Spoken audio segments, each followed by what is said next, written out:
So away Theomnes, and welcome to part 6 of the Land and Sea prose literature. This is the first of the Hannibal sections, which was written by Livy. Once again, I'll talk fast and you will catch up. Little bit of brief background. Hannibal, who you've almost certainly heard of, was the son of a very senior Carthaginian nobleman slash general named Hamilcar Barca, who fought very successfully in the First Punic War. He wasn't defeated, although the rest of the Carthaginians were, and so they were forced to sue for peace.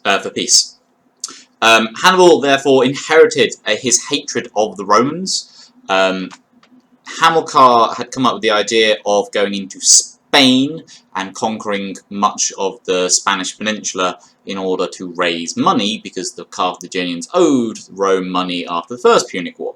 This went quite well, and eventually Hannibal effectively started the Second War by attacking the town of Saguntum, which was a Roman ally, and he claimed that he was allowed to do this, and the Romans disagreed, and that started the war.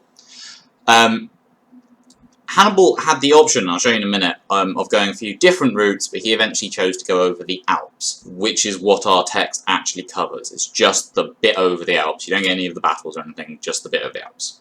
Speaking of the battles, there were three very important, very ridiculous ones: Trebia, Lake Trasimene, and Cannae, where Hannibal won all three of them to insane degree of victory, but he never quite had enough manpower in Italy to really take Rome. He was also delayed by some clever Roman strategies, and eventually he had to return to Africa because the Romans, although they were losing anything in Italy, were winning elsewhere. So Hannibal returns to Africa. He is eventually defeated by Scipio Africanus. He briefly ruled Carthage after the war, but the Carthaginians weren't happy with him, and he went off into exile. Incidentally, and I'll put this a link down below, there is a fantastic series of videos by Extra Credits. It's about 45 minutes or something in total, 4 videos. Definitely worth watching to understand what's going on. So, this is our kind of a map. So here is... I thought Saguntum was further up. Anyway, Hannibal's coming this way. Now you might think, okay, we can go along the coast near to where modern-day Marseille is. Unfortunately, of course, this is relatively fortified, particularly Marseille. You could go across by sea, but actually the Romans have better ships. Indeed, one of the Roman armies was massing in Sicily, so they could come across. The other Roman army was coming along the coast. So Hannibal instead decides to go over the Alps. This is brave. He loses by some... we'll talk more about it another time, but he loses quite a few men because going over the Alps in, like, October, not easy. So, Sicut, as much as the elephants, with a big delay, with a great delay, were being led through the narrow passages, or passes, or ways, in the same way, they were providing the column... they were making the column, is what I translated there. They were making the column wherever it were going. They were going wherever the men were going, safe from enemies.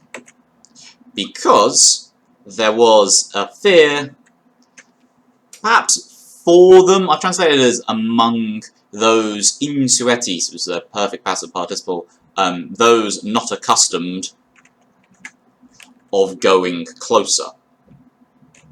So we roll that back a second. This bit here, so as much as the elephants, that much they were making the column safe from enemies wherever it was going.